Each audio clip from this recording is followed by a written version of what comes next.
Thank you very much. It's always difficult to follow Jasbir and Hisham. I want to say it's great to see so many people here. I never thought I would see this many kafia in the law faculty. Yeah. And I also want to say it's great to see so many law students here. It's just, it's great. So maybe we can take the holding of this event here and the fact that there are so many law students here as a sign of a little bit of a shift, which is important to note, I think. Okay, my presentation is going to be quite different than the ones that you've heard. I'm just trying to provide some updates on some of the legal developments over the last little while. And I'm going to end on something very concrete in terms of action points. So that's before we hear from Omar Barghouti by video. Okay, so just very briefly, there was an ICJ judgment from July 2024 that is quite important, not because international law is being enforced in a meaningful way, and as we know, after several provisional measures rulings in relation to the genocide case brought by South Africa against Israel, is stopping the violence. But the reason why I think law and these ICJ judgments remain important is because of the effect that they can have on our political discourse and our organizing. So that's why I'm bothering to talk about these judgments. So in the ICJ judgment of July 2024, which was actually lodged years before the genocide began in 2023, involved not the genocide, but the legality of Israel's occupation of the occupied Palestinian territories. And the court found that the extension of Israeli sovereignty over the OPT violates international law. So the quote there, the sustained abuse by Israel of its position as an occupying power through annexation and an assertion of permanent control over the OPT and continued frustration of the right of the Palestinian people to self-determination violates fundamental principles of international law and renders Israel's presence in the OPT unlawful. Now, the judgment is supported by highly detailed evidence of punitive house demolitions, the extraction of water, minerals, and other resources for the sole benefit of the Israeli Jewish population, the forced transfer of Palestinians and the dispossession of their land, and restrictions on movement. The court added that Israel's legislation and measures in the OPT violate the international prohibition on racial segregation and apartheid. The ICJ mandated Israel to end its occupation, dismantle its settlements, provide full reparations to Palestinian victims, and facilitate the return of displaced people. So, a legal win, right? I want to just briefly talk, however, about the limits of the ICJ ruling on occupation. This is a point that has been made by Palestinian legal scholars and others for decades, so there's nothing new in what I'm saying, but it's still important to reiterate. Because the ruling on the illegality of the occupation was taken forward on the basis of the laws of occupation pertaining to the West Bank, East Jerusalem, and the Gaza Strip, it occludes our view of seeing what is happening in historic Palestine as a whole. So under international law, settler colonialism is non-justiciable. It is not a crime. In 1960, colonization was deemed a crime, a violation of international law, but that did not include settler colonialism. And so, as we can see in this quote from Darrell Lee, for over 40 years, 10 million people between the Jordan River and the Mediterranean Sea have lived under a single segregated political regime, the State of Israel. Occupation law is not merely an inadequate tool for analyzing this regime, it can also help legitimize the very spatial arrangements upon which it depends. So this is a really important fact that we need to consider when we are, doing our advocacy, and also just in terms of really trying to understand what's happening on the ground. Another way in which that legal victory is limited is the fact that, as a recently issued report from Adala, post-7 October, a new wave of anti-Palestinian Israeli laws, the Knesset continues to advance a wide range of laws that intensify racial apartheid control and repression of all Palestinians living under Israeli control. So the judgment from July 2024, of course, did not address beyond East Jerusalem the situation of apartheid that Palestinians with Israeli citizenship have to face on a day-to-day basis.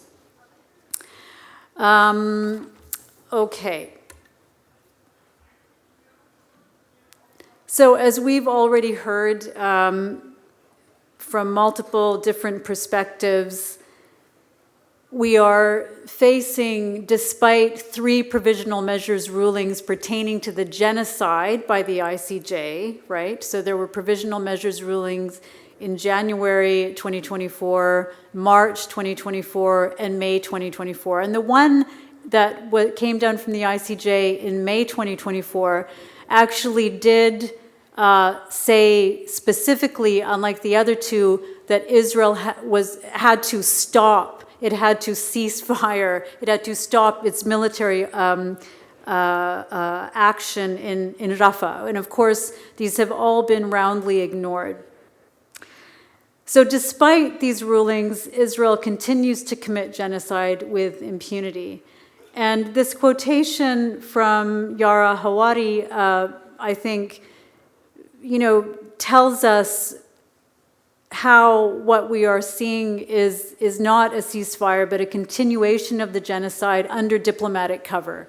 And I think that, in fact, saying that Israel has violated the ceasefire 500 times, in fact, I think, again, occludes that there has not been a ceasefire. What we've seen merely is a slight slowing down. There's a continued denial of adequate food, fuel, and medical supplies. People in Gaza continue to face famine. And this is not, of course, even mentioning what is happening in the rest of historic Palestine, in the West Bank, with the ongoing violence by settlers supported by the Israeli police forces and military. Okay, so I want now to turn to something very concrete and for us to think together about Canadian complicity in this. When John mentioned the land acknowledgement at the beginning, when he did the land acknowledgement and talked about this paper I'd published, I really want to emphasize that it's the same state, because this law faculty, there's a lot of work that goes on in this faculty on Indigenous settler legal relations, on Indigenous law, etc. There's a lot of work that goes on in this faculty on the climate and issues of climate justice.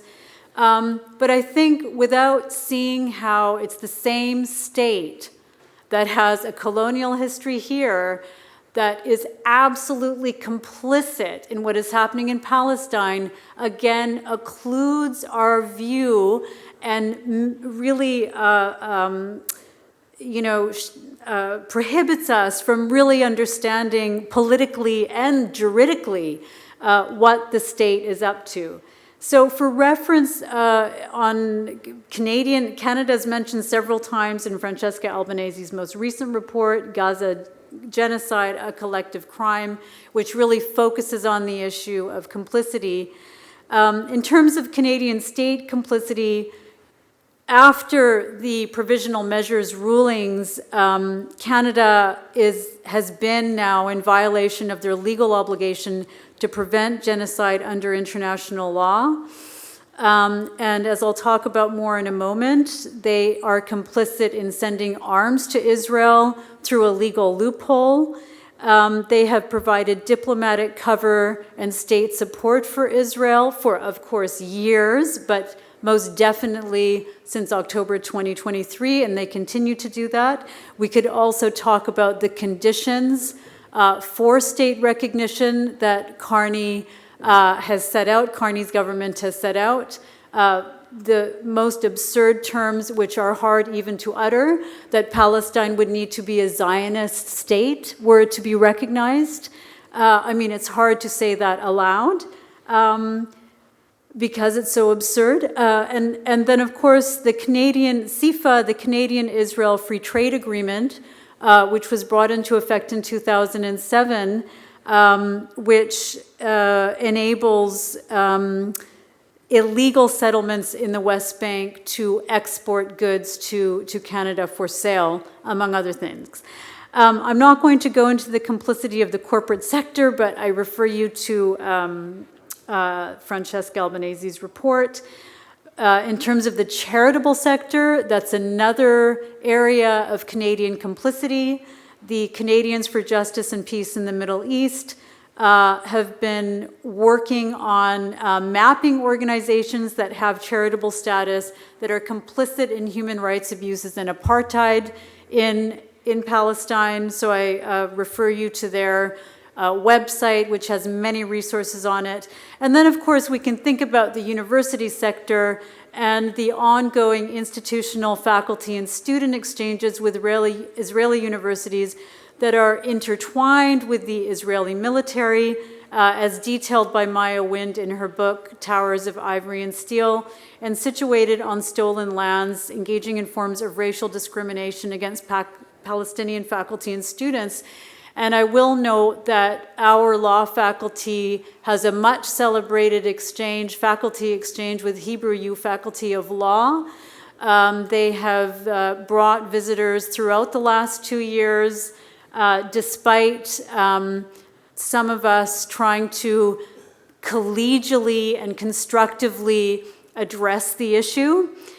Hebrew University is at least part of the campus, and dormitories are located on stolen land in East Jerusalem. And if we think about the ruling of the ICJ, which found Israel in violation of the prohibitions on racial apartheid, we really need to be pressing our university, pressing our faculties, pressing our departments for why it is that they can continue with these institutional affiliations. And that is not even to mention the forms of racial discrimination and harassment that faculty, such as Professor Nadra Shalhoub-Kevorkian, had to deal with at the Hebrew University Faculty of Law.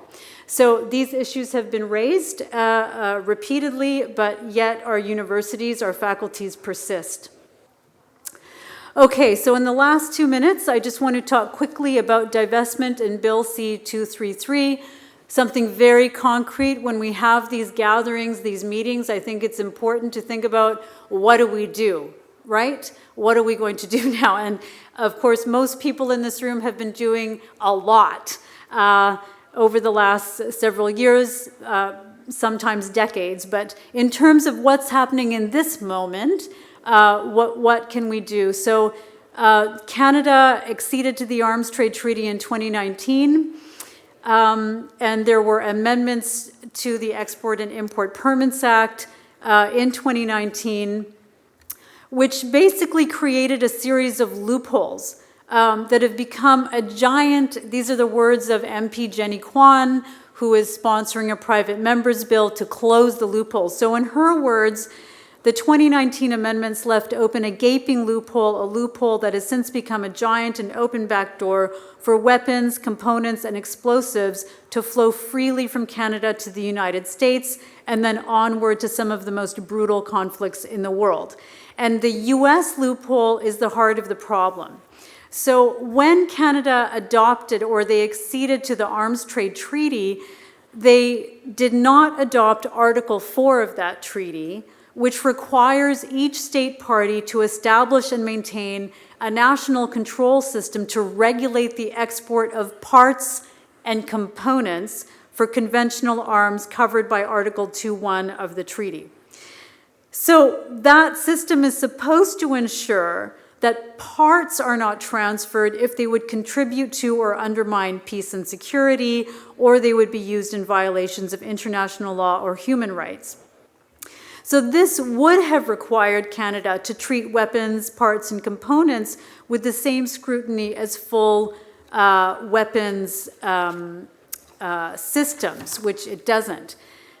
Canada also left out a few other articles of the treaty, which I won't go into the details of right now. But what these loopholes mean are that Canadian-made weapons, explosives, and parts can cross into the U.S. completely unmonitored, with no transparency and no public record. Once they arrive in the U.S., these components are often integrated into larger weapon systems, including F-35 fighter jets, Apache helicopters, and heavy munitions that are then exported to Israel, along with Saudi Arabia, along with Sudan, where they have been used to devastate civilian populations. A recent report by, and I'm going to end here, by Arms Embargo Now uncovered that hundreds of shipments of Canadian military goods are directly contributing to atrocities abroad. So this is not indirect complicity, again, quoting Jenny Kwan, this is active participation in a deadly supply chain. So right now, this private members bill, C-233, is before Parliament. It's really important that people contact your MPs, use the toolkit that is on the Arms Embargo Now website, write petitions, lobby, write op-eds, raise awareness, and I think if this were to pass, that would be a significant improvement on the status quo, wherein Canada has been absolutely complicit in the ongoing genocide in Palestine. So thank you, I'll leave it there.